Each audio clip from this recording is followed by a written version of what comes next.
നമസ്കാരം. മലയാളി വാർത്തയിലേക്ക് സ്വാഗതം. ഷാർജയിൽ ഫ്ളാറ്റിനുള്ളിൽ കൊല്ലം സ്വദേശി അതുല്യെ മരിച്ച നിലയിൽ കണ്ടെത്തിയ സംഭവത്തിൽ ഭർത്താവ് സതീഷ് ശങ്കറിന്റെ ശബ്ദ സന്ദേശം പുറത്തുവന്നു. വാട്സാപ്പ് ഗ്രൂപ്പിലിട്ട ശബ്ദ സന്ദേശമാണ് പുറത്തുവന്നത്. താൻ അവളെ ഉപദ്രവിച്ചിട്ടുണ്ടെന്നും ഇതിൽ സതീഷ് വ്യക്തമാക്കുന്നു. തന്റെ രണ്ടാമത്തെ കുഞ്ഞിനെ അതുല്യ അബോർട്ട് ചെയ്തതിൽ ഇരുവരും തമ്മിൽ പ്രശ്നങ്ങളുണ്ടായിരുന്നുവെന്നും ഭർത്താവ് വ്യക്തമാക്കി. അതുല്യയുടെ ദുരൂഹമരണത്തിൽ ഭർത്താവായ സതീഷ് മുന്നോട്ട് വന്ന് സംസാരിക്കുന്ന തെളിവുകളാണ് പുറത്തുവരുന്നത്. ഭാര്യയെ ഉപദ്രവിച്ചതിന്റെ ഉത്തരവാദിത്തം ഇയാൾ ഏറ്റെടുത്തു. തന്റെ തെറ്റുകൾ തുറന്നു പറഞ്ഞ് നിയമത്തിന്റെ മുന്നിൽ നിർത്തുകയാണെന്ന രീതിയിലാണ് ചാറ്റുകളൊക്കെ. അവൾ എന്നെ അറിയിക്കാതെയാണ് നാട്ടിൽ പോയത്. പിന്നെ അവൾ രണ്ടാമത്തെ കുഞ്ഞിനെ അബോർഷൻ ചെയ്തു. 2 എണ്ണം അടിക്കുമ്പോൾ ഇതെല്ലാം എനിക്ക് ഓർമ്മ വരും. ഇത് ഞങ്ങൾ തമ്മിൽ മാനസികമായി അകൽച്ചയുണ്ടാക്കി. പക്ഷെ പിന്നീട് ഞാൻ അതെല്ലാം മറന്നു എന്നാണ് സതീഷ് പറയുന്നത്. അതുല്യ ഒരു പുതിയ ജോലി ആരംഭിക്കുകയായിരുന്നുവെന്ന് സതീഷ് വ്യക്തമാക്കി. ശനിയാഴ്ച ജോലിക്ക് കയറാനിരിക്കുകയായിരുന്നു. യാത്രയ്ക്കായി സതീഷ് തന്നെ സാധനങ്ങളും പണവും ഒക്കെ നൽകിയതായും പറയുന്നുണ്ട്. താൻ അവധി ദിവസങ്ങളിൽ കുറച്ച് മദ്യപിക്കാറുണ്ട്. അന്നും അങ്ങനെ മദ്യപിക്കുമ്പോൾ ഒരു കൂട്ടുകാരൻ വിളിച്ചു. ഞാൻ അവിടെ പോയി. രാത്രി മടങ്ങിയെത്തിയപ്പോഴാണ് അവളെ ഫാനിൽ തൂങ്ങിയ നിലയിൽ കണ്ടത്. സതീഷ് ഇത്തരത്തിൽ അതുല്യയുടെ മരണം ആത്മഹത്യ എന്ന നിലപാടാണ് എടുക്കുന്നത്. തങ്ങളുടെ കട്ടിൽ ദിശ പോലും മാറിയാണ് കിടന്നിരുന്നത്. പിന്നീടാണ് ഞാനത് ശ്രദ്ധിച്ചത്. അവൾ തൂങ്ങിയത് എൻ്റെ കൈലിയിലാണ്. അതേ ഫാനിൽ തന്നെ ഞാൻ ആത്മഹത്യ ചെയ്യാൻ ശ്രമിച്ചു. പക്ഷെ അതൊക്കെ പരാജയപ്പെട്ടു എന്നൊക്കെയാണ് ഈ സതീഷ് തെളിവുകളായൊക്കെ നിരത്തുന്നത്. പോലീസ് അന്വേഷണം എന്തായാലും പുരോഗമിക്കുകയാണ്. CCTV ദൃശ്യങ്ങളടക്കം പരിശോധിക്കുമെന്നാണ് പോലീസ് അറിയിച്ചിട്ടുള്ളത്. അതുല്യയുടെ മരണത്തിൽ യാഥാർത്ഥ്യം വെളിച്ചത്തിലാകണമെന്നതാണ് ഇവരുടെ കുടുംബത്തിന്റെ ആവശ്യം. വിവാഹബന്ധത്തിലെ മാനസിക ശാരീരിക ഉപദ്രവം എത്രത്തോളം ദുരന്തത്തിലേക്കും നയിക്കാമെന്നതിന്റെ നേർക്കാഴ്ചകളാണ് ഈ സംഭവം. സ്ത്രീ സുരക്ഷയും കുടുംബപരമായ മാനസികാരോഗ്യ പ്രശ്നങ്ങളും ഇതിലൂടെ വീണ്ടും ചോദ്യചിഹ്നങ്ങളാകുന്നു. സതീഷ് മുന്നോട്ട് വന്നെങ്കിലും യാഥാർത്ഥ്യത്തെക്കുറിച്ച് വ്യക്തത വരുവാൻ പോലീസ് അന്വേഷണം നിർണായകമാകും. മകൾ ആത്മഹത്യ ചെയ്തതല്ലെന്നും താൻ മരിക്കില്ലെന്ന് മകൾ തന്നെ മുൻപ് പറഞ്ഞിരുന്നതായും അതുല്യയുടെ മാതാവ് തുളസിഭായും വ്യക്തമാക്കുന്നുണ്ട്.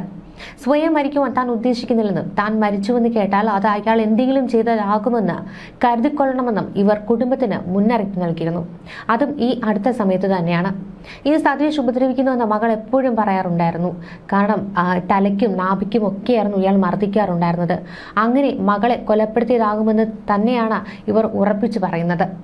അതുല്യയുടെ മരണത്തിന് തൊട്ടു മുൻപ് മകളോട് സംസാരിച്ചിരുന്നു. ഷാർജയിൽ തന്നെയുള്ള സഹോദരിയുടെ വീട്ടിൽ പോയ വിശേഷങ്ങൾ അടക്കം പറഞ്ഞ് ചിരിച്ചുവെന്നും അന്ന് മക്കൾ സന്തോഷത്തിലായിരുന്നുവെന്നും ഒക്കെ അമ്മ പറയുന്നു. നാളെ മുതൽ താൻ പുതിയൊരു ജോലിയിൽ പ്രവേശിക്കുകയാണെന്നും മകൾ സന്തോഷത്തോടെ അറിയിച്ചതായും ഈ അമ്മ പറയുന്നുണ്ട്. പലപ്പോഴായി ഇവരുടെ കുടുംബജീവിതത്തിൽ അസ്വാരസ്യങ്ങൾ ഉടലെടുക്കുമ്പോൾ ഈ കുടുംബം ധൈര്യം പകർന്നിരുന്നു. നീ തീർച്ചയായിട്ടും നാട്ടിലേക്ക് വരൂ, ഈ വിവാഹബന്ധം ഏർപ്പെടുത്തണം, അവനൊപ്പം കഴിയേണ്ടതെന്നൊക്കെ പലതരത്തിലുള്ള ധൈര്യം കൊടുത്തെങ്കിൽ പോലും ഇത്തരത്തിൽ ഈ സതീഷ് എന്ന് പറയുന്ന ആൾ ഇനി നാട്ടിലേക്ക് പോയാൽ ഇത്തരത്തിൽ അതുല്യ ഇനി തിരിച്ചു വരില്ലെന്നും തനിക്കൊപ്പം ജീവിക്കില്ലെന്നും ഇയാൾക്ക് വ്യക്തമായ കാഴ്ചപ്പാടുണ്ടായിരുന്നു. അതുകൊണ്ട് തന്നെയാണ് നാട്ടിലേക്ക് പോലും മടങ്ങുവാൻ സാധിക്കാത്ത വിധത്തിൽ അവിടെ തന്നെ ഷാർജയിൽ തന്നെ ഇത്തരത്തിൽ പല പീഡനങ്ങളും ഏൽപ്പിച്ചിരുന്നത്. ഈ സുഹൃത്തൊക്കെ പറയുന്നുണ്ട്, ഫ്ളാറ്റിന് പുറത്തേക്ക് പോലും ഇറങ്ങുവാൻ സമ്മതിച്ചിരുന്നില്ല. ഇയാൾ ജോലിക്ക് പോകുമ്പോഴൊക്കെ ആ ഡോറ് ലോക്ക് ചെയ്തുകൊണ്ടാണ് പോകുന്നത്. തിരിച്ച് ഇയാൾ വന്ന ഡോറ് ലോക്ക് തുറക്കുമ്പോൾ മാത്രമാണ് അകത്തു നിന്ന് പൂട്ടിയ മുറി ഇത്തരത്തിൽ അതുല്യ തുറക്കാറുള്ളത്. ആകെ ആ മുറിക്കുള്ളിൽ ആ ഒരു 4 ചുവരുകൾക്കുള്ളിൽ കുടുങ്ങിപ്പോയ ഒരു ജീവിതമായിരുന്നു.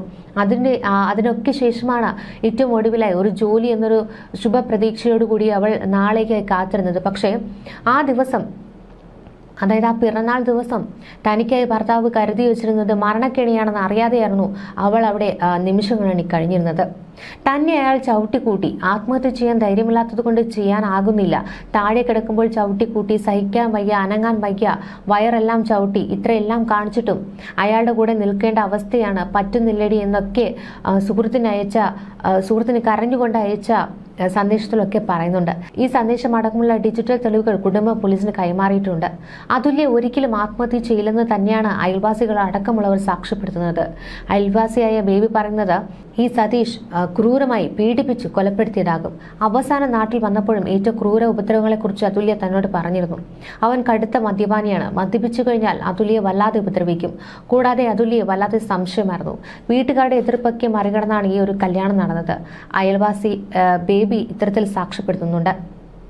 ബന്ധം ഉപേക്ഷിക്കാൻ നിരവധി തവണ അതുല്യയോട് പറഞ്ഞിരുന്നു. എന്തെങ്കിലും തരത്തിലുള്ള പ്രശ്നങ്ങളൊക്കെ ഉണ്ടായാൽ ഈ സതീഷ് ആകെ എടുക്കുന്നത് അതുല്യയുടെ കാലിൽ വീണ് മാപ്പ് പറയുക എന്നുള്ളതാണ്.